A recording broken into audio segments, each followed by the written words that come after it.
Warahmatullahi wabarakatuh. Waalaikumsalam warahmatullahi wabarakatuh. Bismillah, alhamdulillah, wassalatu wassalamu ala rasulillah, sayyidina Muhammad ibn Abdullah, man tabi'ahu wa wala, wala hawla wala quwwata illa billah.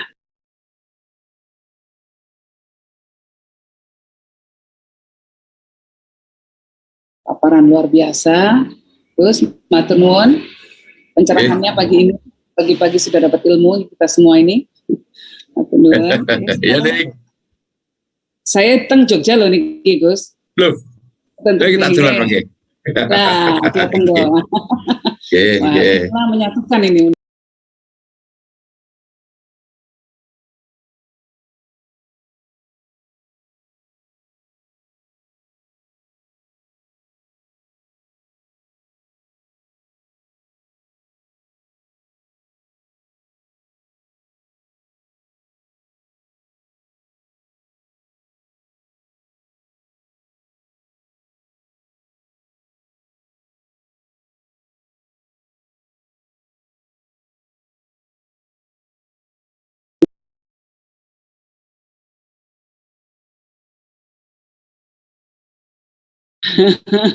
Menggenapi mawon ya, jadi saya cuma menggenapi saja apa yang telah disampaikan tentang apa yang seharusnya menjadi pegangan kita dalam meniti hari-hari ke depan ini ya. Dan yang paling utama bagi saya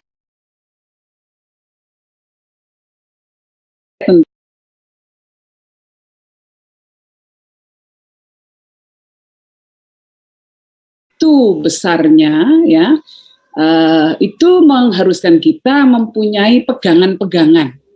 Nah, pegangan itu para ulama kita ya, yang tadi sudah dijabarkan dengan sangat jelas oleh Gus Muwafiq. Nah, apa sih tantangan zaman yang kita hadapi ke depan ini, sekarang dan ke depan? Ada, kalau saya lihat ini ada 3 hal ini Gus Muwafiq nih. Yang pertama itu adalah yang namanya disruption atau disrupsi, ya. Yang kedua environment.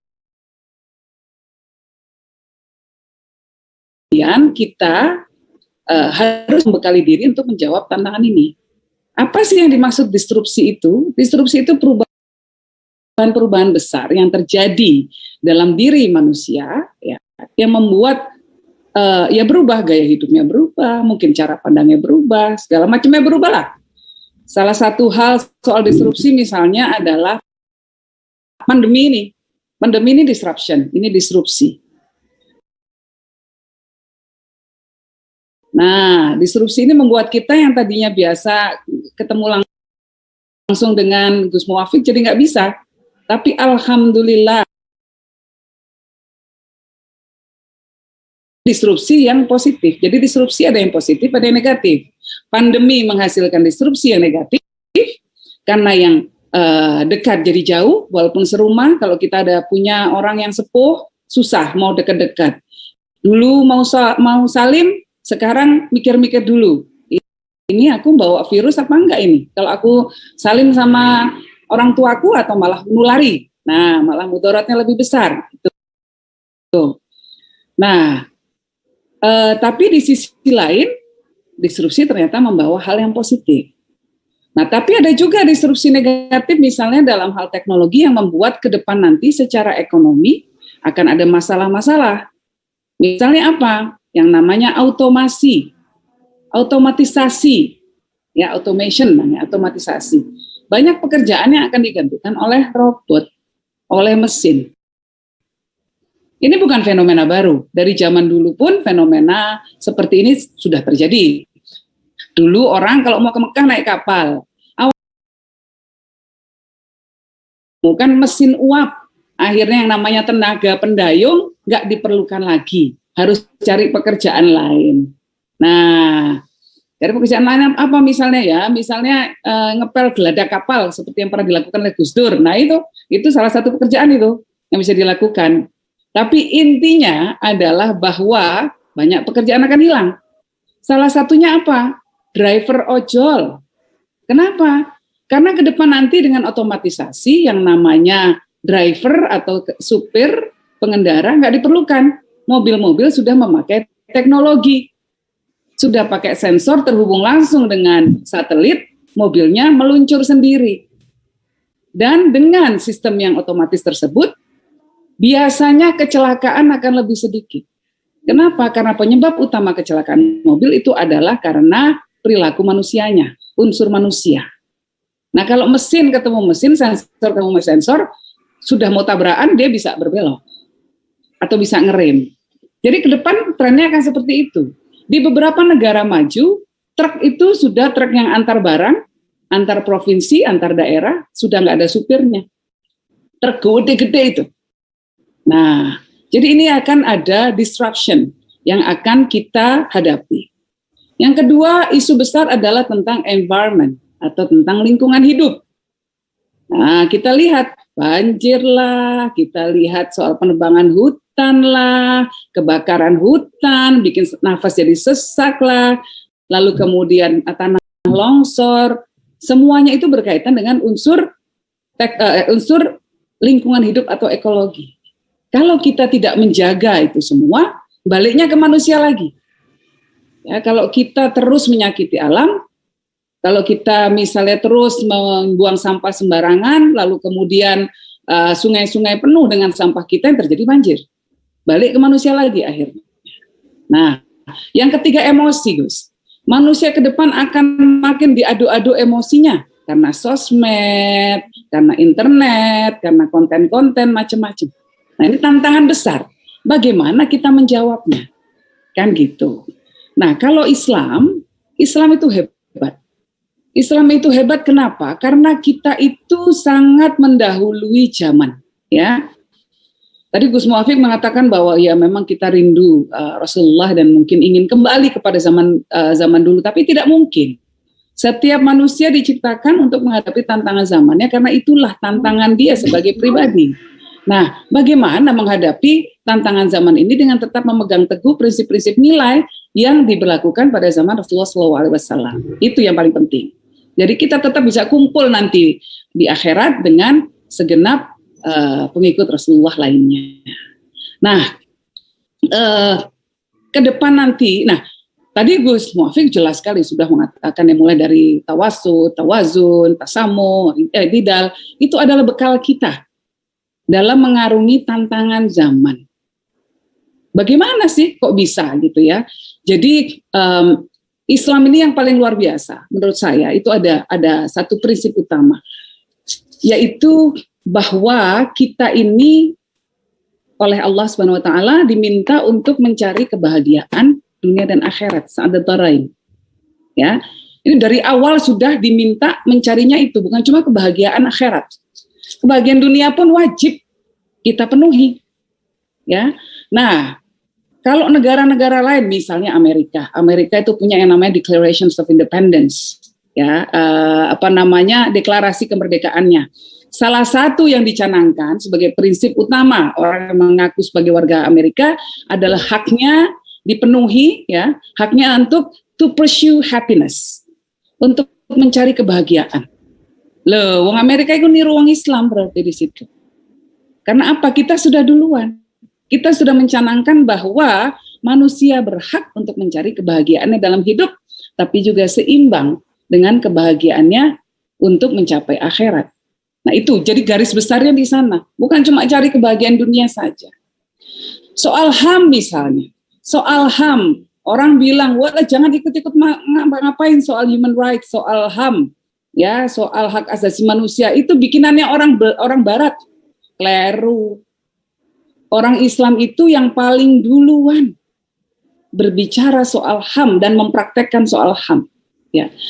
Kalau Barat dulu setelah perang-perang macam-macam, perang dunia dan lain-lain ya, kemudian mereka mengatakan bahwa hak tawanan perang harus dihormati, nggak boleh disiksa.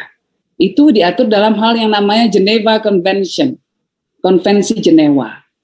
Islam duluan. Islam mengharuskan kita, Nabi Muhammad SAW sudah mengharuskan pengikutnya untuk menghormati semua. Bahkan yang namanya nebang pohon saja dalam perang tidak boleh.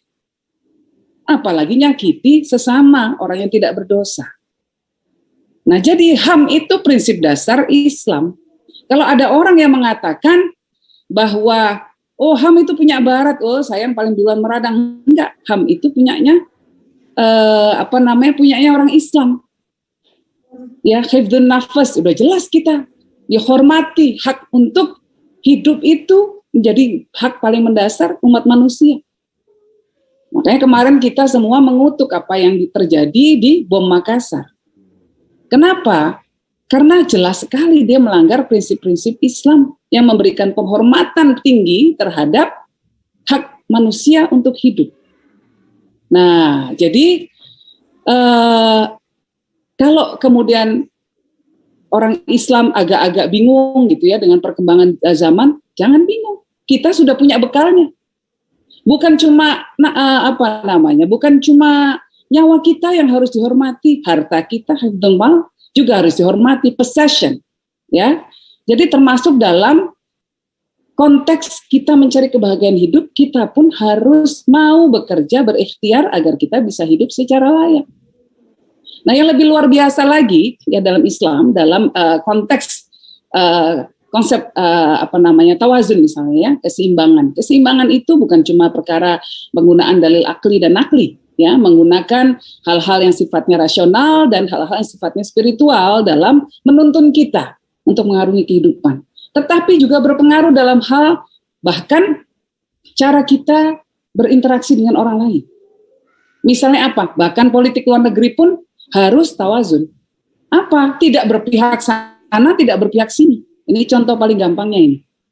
Nah, contoh paling gampang dari sikap tawazun dalam politik luar negeri Indonesia adalah kita politik yang bebas aktif, nggak memihak negara Cina, nggak memihak negara Amerika, nggak memihak negara Timur Tengah dan lain sebagainya, nggak ada itu. Semua adalah berdasarkan prinsip kedaulatan Indonesia, sikap kita menghormati kedaulatan negara lain, dan tidak mencampuri urusan negara lain. Nah, ini menjadi penting. Kenapa? Karena saat ini ada pertarungan di dunia soal ideologi, soal kepentingan dagang, dan lain sebagainya. Amerika bilang, jangan deket-deket Cina. Cina bilang, aku juga mau dagang sama kamu. Bagaimana sikap Indonesia? Kita berdiri di tengah-tengah. Kenapa? Karena kita melihat kepentingan strategis kita sebagai bangsa. Salah satunya adalah apa? Kalau kita melihat proyeksi jumlah penduduk dunia, ya, demographic projection di dunia nanti, ke depannya nanti, ya, itu akan terlihat bahwa tahun 2050 umat Islam terbesar di dunia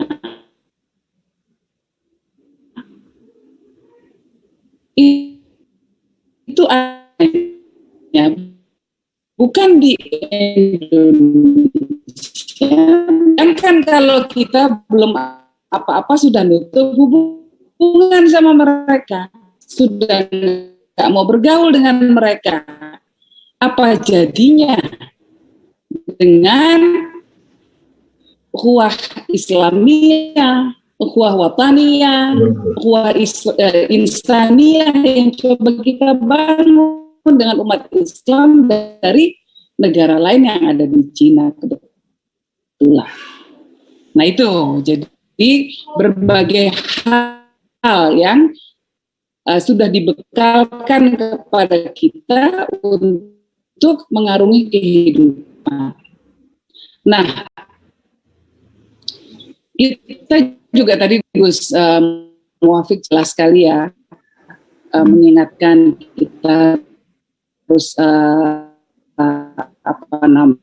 tasamuh, i'tidal, saksi bagi Allah untuk hal-hal yang bisa mengajak manusia kepada kebaikan. Nah, jadi karena apa? Karena dunia saat ini penuh dengan hal-hal yang bagi orang lain. Nah, umat Islam Indonesia ini berbeda dari umat-umat Islam di negara lain. Kenapa? Yaitu tadi karena kita ini lentur. Ya, dalam akidah kita sangat bisa membawa ketenangan di dunia. Nah, pada saat ini salah satu tantangan besar di dunia menyangkut umat Islam adalah adanya Islamofobia atau ketakutan orang adalah di Afghanistan anak perempuan nggak boleh sekolah misalnya, sampai ditembak sama Taliban. Akhirnya yang namanya Malala Yousafzai sangat teguh terseduh. Nah, jadi ini semua menjadi refleksi dari kita bahwa Islam itu sesungguhnya mengedepankan sikap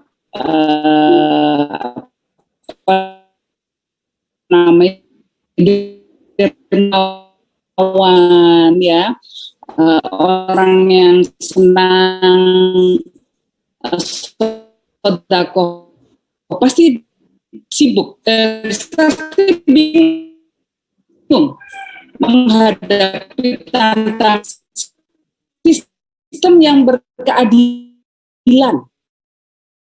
Sistem ekonomi Islam pun sistem yang berkeadilan.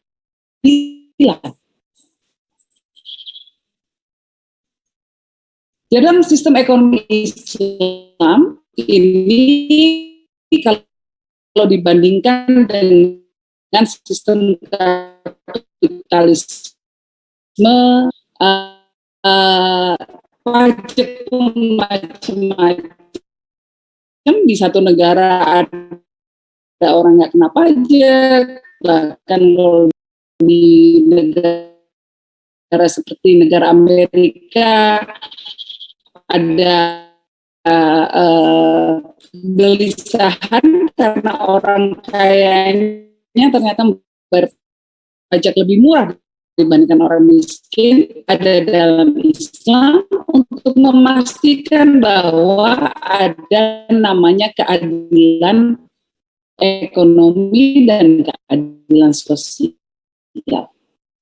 Kita nggak boleh numpuk harta. Aset yang banyak harus dipajaki, harus dikeluarkan zakatnya. Itulah konsep yang luar negara. Buat apa? Akhirnya membuat orang jadi malas. Islam itu ngatur yang di tengah-tengah. Nah, ini luar biasanya konsep ekonomi dalam Islam. Nah, itu semua ya adalah bekal kita untuk bisa mengarungi tantangan dunia sehingga matalil alamin. Artinya kita harus mengayomi bukan cuma manusia, tetapi juga mengayomi seluruh alam semesta, termasuk di dalamnya adalah lingkungan hidup. Nah, sudah jelas jadinya. Nah, itu. Jadi mungkin dalam hal ini karena waktunya sudah ini ya, terlalu lama kayaknya saya bicaranya. Saya hanya ingin sebagai orang-orang yang tasamuh, orang-orang yang bisa yang akidahnya kuat tetapi bisa mengayomi orang lain yang berbeda akidah misalnya, orang-orang yang selalu menegakkan keadilan, ya, orang-orang yang iktidal, ya. Ini semua adalah bekal kita untuk melakukan dakwah kepada dunia bahwa Islam yang sesungguhnya adalah seperti yang kita tunjukkan di Indonesia. Dan saya berharap Universitas Islam Lamongan ini akan menjadi garda terdepan, akan menjadi orang-orang yang paling ada di garis depan untuk menunjukkan akhlakul karimah, untuk menunjukkan perubahan kepada manusia di seluruh dunia agar hilang namanya Islamofobia. Untuk bisa melakukan itu, maka tidak cukup hanya belajar teori, tapi harus ada yang namanya wahdatul afkar dan wahdatul amal, antara apa yang pikiran kita, apa yang diajarkan kepada kita, dan apa yang kita amalkan ini sama. Kita belajar tentang toleransi, ya kita amalkan betul. Kita belajar tentang bersikap seimbang, ya kita amalkan betul. Nah, ini mungkin yang terakhir dari saya. Jadi saya berharap melalui Forum Disnatalis Universitas Islam Lamongan ini akan lebih lagi ya. Setelah mendengarkan ceramah dari Gus Muafiq ya, akan lebih banyak lagi murid-murid, akan lebih banyak lagi santri-santri dan mahasiswa-mahasiswi yang terinspirasi dan terkuatkan akidahnya untuk bisa menjadi pejuang-pejuang Islam yang sesungguhnya, untuk menjadi inspirasi dunia bahwa Islam di Indonesia adalah sesungguhnya Islam yang rahmatan lil alamin, yang mengayomi semua, Islam yang ramah, Islam yang membawa kedamaian dan barokah. Itu mungkin dari saya. Wallahu muwaffiq ila aqwamit thoriq. Wassalamualaikum warahmatullahi wabarakatuh. Waalaikumsalam. Terima kasih kami kepada Ibu Nyai Arifah Hafsah atas pencerahan